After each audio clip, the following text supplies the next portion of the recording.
Tell me who you've been around, tell me who you've been around, tell me. Bonjour Nawal Madani. Comment ça va? Ça va super et toi? Génial.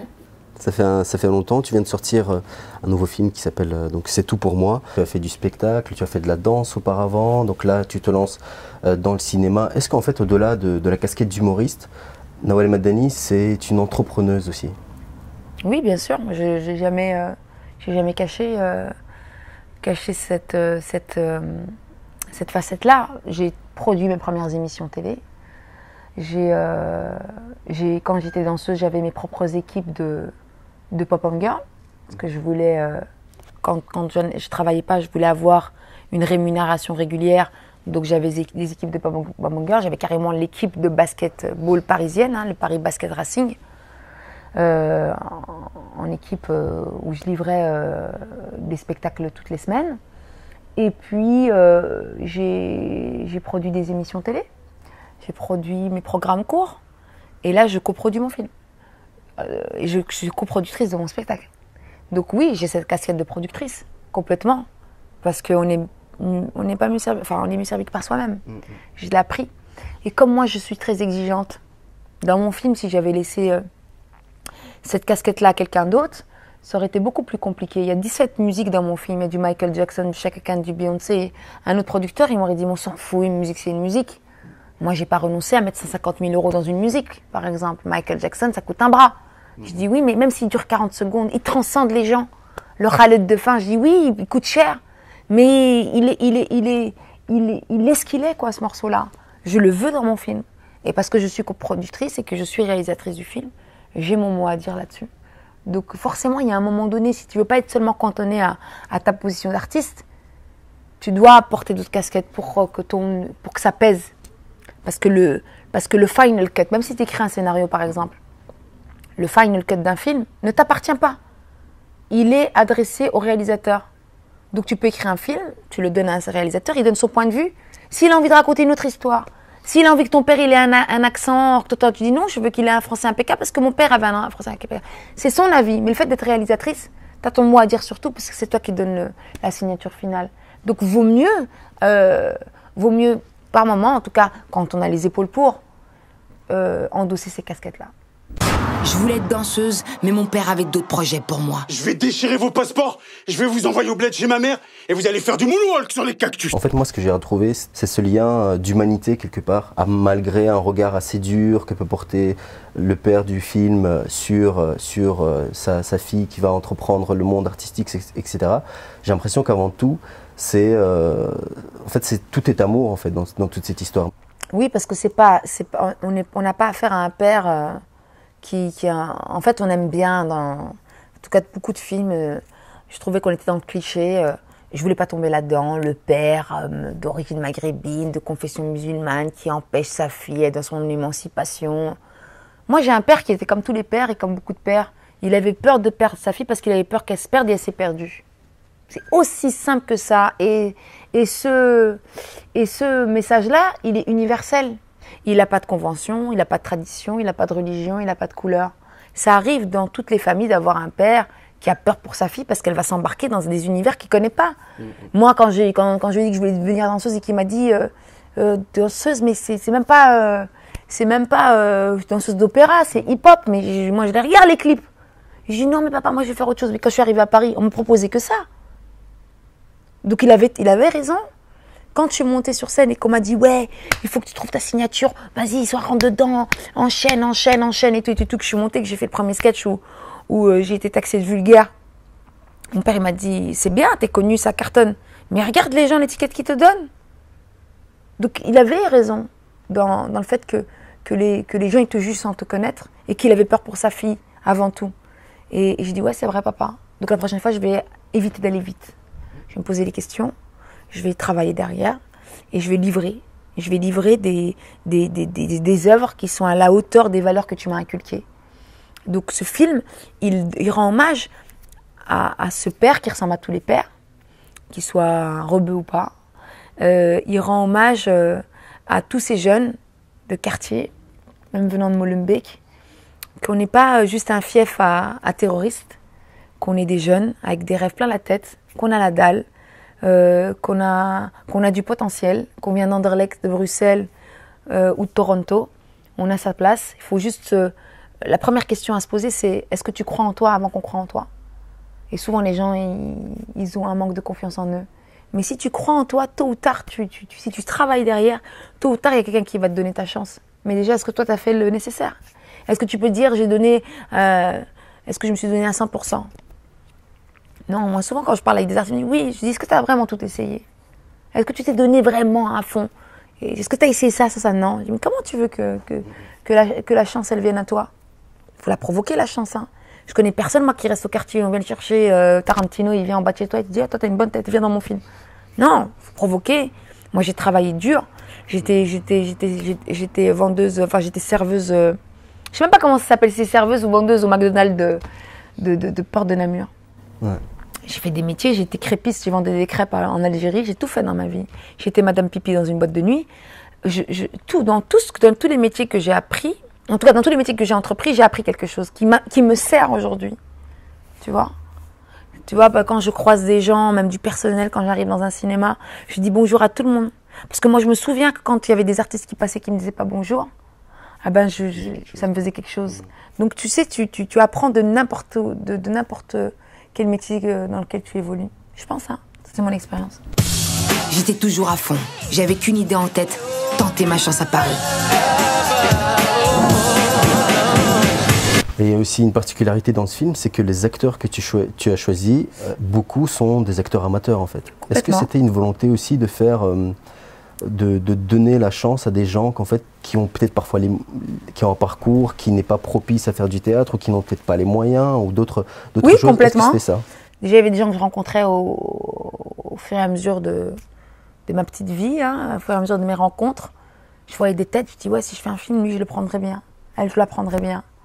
Et puis, quand j'ai cherché un père d'une 60aine d'années qui parle un français impeccable et qui parle le même dialecte que moi, ben, je ne les trouvais pas dans les agences d'acteurs. Parce que les pères d'origine maghrébine ou africains, ou d'origine africaine, ne poussent pas les portes d'un théâtre, ils se disent que c'est pas pour eux. Donc j'ai commencé à chercher ce père, je me suis assise dans des cafés, dans des terrasses pour voir des papas passer. Et je ne trouvais pas, je les écoutais parler. Puis un jour, je prends cette voiture, un chauffeur Uber qui parle avec moi. Il vient du même village que moi. Il est grand, il est imposant. Il a du verbe, il a du phrasé, il a du bagou. Donc j'avais le choix de prendre des acteurs bankable ou de prendre des nouveaux visages. Et j'ai opté pour les nouveaux visages, même si ça a été compliqué pour moi, parce que être au jeu, à la réalisation, diriger des acteurs, dont 90% sont amateurs, en 5 semaines, j'ai tourné 7 minutes de film par jour, ce qui est énorme, parce qu'habituellement pour un film c'est entre 2 voire 3 minutes maximum. Nous on avait 7 minutes, donc on avait droit à 2 prises par scène. Donc j'avais beaucoup préparé avec mes acteurs et je leur ai dit écoutez, vous allez faire une fois. Et la deuxième c'est fini quoi, il faudra qu'on change de décor. J'avais énormément de décors dans ce film. Donc on a opté, on a dit écoute, on n'a pas de temps. Si je veux avoir tous ces décors, je veux avoir tous ces seconds rôles, il faut que je resserre tout, et si je veux avoir toutes ces musiques là. C'est un film à petit budget, hein, donc il a fallu que je redouble d'inventivité et que je porte mes acteurs. Donc oui, ça a été un choix. Ce papa, je l'ai rencontré, c'est un chauffeur Uber. Au début, il a refusé. Il voulait pas. Il m'a dit écoute, moi j'ai une 60aine d'années, bientôt je suis à la retraite, je vais retourner au bled, je vais acheter un appartement à mes enfants en France parce que je pars tranquille. Moi, c'est pas pour moi. J'ai beaucoup insisté, vraiment énormément. Pendant 1 mois, je lui ai couru après. Puis, je suis passée par son fils. Je lui ai dit, écoute, ça peut être vraiment quelque chose de bien. Fais-lui lire le scénario. Il a lu le scénario, ça l'a touché. De là, je lui ai dit, donne-moi 5 semaines. C'est quoi 5 semaines de ta vie? Je lui ai dit, garde ta voiture pendant 5 semaines. Il m'a dit, oui, mais j'ai des crédits, j'ai plein de trucs à payer. Je les paye. Il m'a dit, combien? Il a garé sa voiture pendant 5 semaines. On a tourné le film. Et puis, pendant qu'on tournait le film, on sentait qu'il se passait quelque chose, même derrière la caméra. Quand on le voyait derrière le combo, on disait, putain, il a quelque chose, ce monsieur. T'as bien fait d'aller le chercher. Et le film, on a commencé à faire le montage. J'ai commencé à faire des projections privées.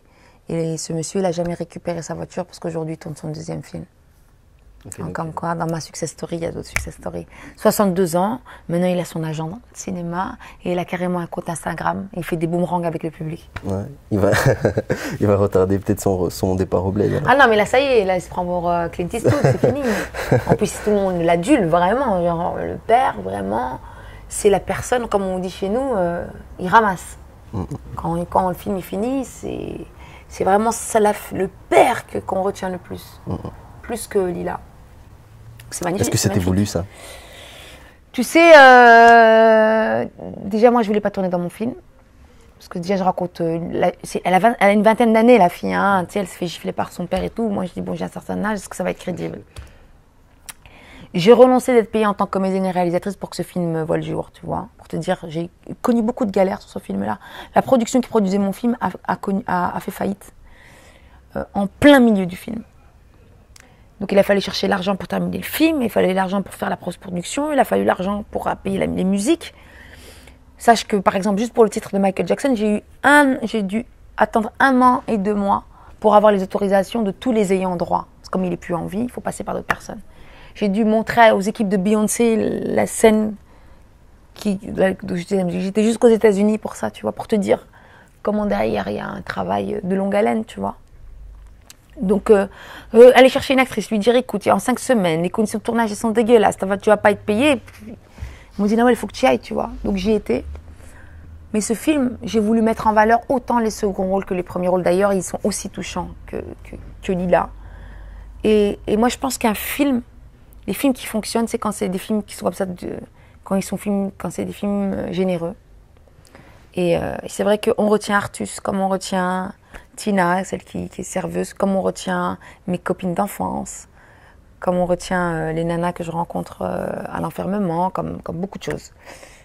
Parce que j'ai travaillé dans la justesse, j'aime diriger les acteurs. Donc je pense que c'est là où c'est payant. Mais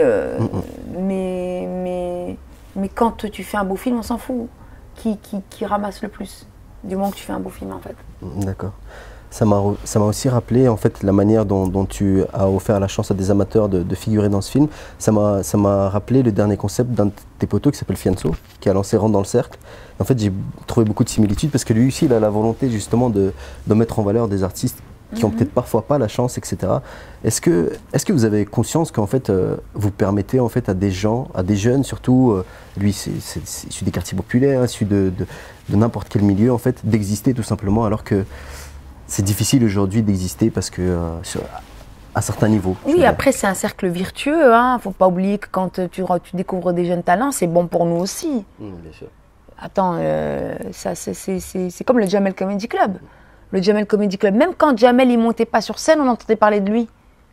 On disait Fabrice Eboué du Jamel Comedy Club, Thomas Angel du Jamel Comedy Club, Nawel Madani du Jamel Comedy Club. Tu perpétues, tu fais de lui une légende. Mais en même temps, c'est un risque quelque part. Le risque de quoi? Dans le sens où, pourquoi les autres ne l'ont pas fait avant? Avant Jamel, avant... Parce qu'il y a juste une... En fait, c'est pas ça, c'est parce qu'il y a juste différentes personnalités. Tu as des gens qui ne peuvent pas porter ça sur leurs épaules. C'est comme, tu sais, dans la vie, il y a des leaders et des suiveurs. Tu as des gens qui vont travailler chez une radio, ou tu as des gens, par exemple, je vais donner un exemple, en chaîne télé. Tu as des gens qui vont être animateurs télé à vie. Et puis, tu vas devenir comme Arthur, tu vas être producteur. Tu vas commencer animateur radio, tu vas commencer à animer une émission télé, puis tu vas devenir producteur, puis tu vas racheter en démol. C'est des caractères. C'est pas une question pourquoi d'autres n'ont pas passé. C'est est-ce que tu as les épaules pour faire ça? Et est-ce que tu as des gens autour de toi pour t'aider à aller au bout du projet? C'est plus une question de ça. Tu as des gens qui se disent, moi, il y a des gens, c'est des gagnes aussi petits. Puis dis, écoute, il y a des gens qui travaillent. Moi, j'ai des potes à moi, ils sont à la SNCF. C'est l'équivalent de la SNCB. Ça fait 15 ans qu'ils travaillent là, ils gagnent 1400 € par mois. Il me dit, ouais, j'en ai marre de... Je dis, mais tu gagnes 1400 € par mois, tu imagines quoi? Tu as des grandes ambitions, mais tu gagnes pas beaucoup d'argent. Revois peut-être tes ambitions. Et tes ambitions vont te traîner dans ce que tu vas gagner au quotidien. Mets-toi en danger. Donc oui, si, c'est vrai que tu as 1400 € qui tombent par mois tous les jours. Oui, tu gagnes 1400 € par mois tous les jours. Oui, tu as une sécurité. Mais à côté de ça, tu peux pas te permettre de rêver. Moi, je me mets en danger. Ok, je gagne pas 1400 par mois tous les mois. Pardon, excuse-moi, par mois. Oui, le mois prochain, je sais pas combien je vais gagner. Moi, quand je monte pas sur scène, je gagne pas d'argent. J'ai arrêté de monter sur scène en avril. Depuis avril, je gagne pas 1 euro. Donc, ce que je gagne peut-être un peu plus que les gens, mais je dois le gérer jusqu'à ce que je remonte sur scène ou jusqu'à ce qu'un scénario il tombe. Des fois, tu vois des acteurs, ils tournent pas pendant 2 ans, 3 ans. Il n'y a pas un bal qui rentre. Et on doit être toujours bien habillé en télé, on doit se payer un maquilleur et tu peux pas t'habiller. T'es mal habillé chez Zara, la mienne haut chez Mango. Oui, mais peut-être que j'ai pas les moyens. Parce qu'en plus de ça, souvent, quand tu gagnes bien ta vie, tu aides tes parents, tu as un luxe de vie, parce que pendant que tu gagnes ta vie, bah, tu changes ton niveau de vie, mais tu calcules pas de quand tu vas avoir la descente. Donc oui, tu t'habilles d'une certaine manière, mais est-ce que ça va suivre par la suite? Donc on se met en danger. Et le fait de se mettre en danger, bah, forcément, tu évolues. Parce qu'il n'y a que quand tu sors de ta zone de confort que tu réussis. Moi, je connais personne qui reste dans son truc au quotidien, qui évolue. Je connais pas ça. Mais quand tu te mets en danger. Donc, ce qu'il a fait, c'est vrai, c'est une mise en danger. Mais le fait qu'il a mis en danger, car c'est payant. Son nom se perpétue, il fait le Marrakech du rire, il fait plein de choses. Son nom perpétue. Et nous, on le fait aussi de notre manière. Fianso, même s'il n'a pas un titre qui sort, il est dans l'actualité. C'est le fait de rester dans l'actualité. C'est une manière. Tu crois pourquoi les gens qui chantent pas, pendant un moment, ils deviennent coach chez The Voice? On parle d'eux. Pendant qu'ils n'ont pas de l'actu, ils restent dans l'actu. C'est une manière de. Donc, je pense que c'est un cercle vertueux. Il n'y a pas que. Je vais être honnête avec toi, c'est pour te dire qu'il n'y a pas que. On n'est pas que dans la générosité, genre attendre la main. C'est mentir te dire ça. C'est que, oui, on tend la main, mais c'est un boomerang aussi. Moi, c'est vrai que je me suis mise en danger d'avoir des acteurs amateurs, mais je savais que en prenant un acteur comme ça, complètement inconnu du bataillon, que s'il allait péter à l'image, on allait parler 2 fois plus de mon film. Donc oui, c'est des mises en danger, certes, mais qui sont payantes. Donc je pense que oui, on sait ce qu'on fait. C'est calculé malgré tout. Je pense pas que c'est aussi spontané que ça. Je pense, hein. Parce que moi, quand je l'ai fait, j'ai dit, ouais, je vais mettre des acteurs amateurs. Oui, parce que déjà, eux, je crois en eux. C'est des talents que personne ne connaît. Et je vais être la meuf qui va les mettre en valeur. L'air de rien, ils vont me porter eux aussi, tu vois. Donc, c'est calculé malgré tout. Tell me who you've been around, tell me who you've been around, tell me.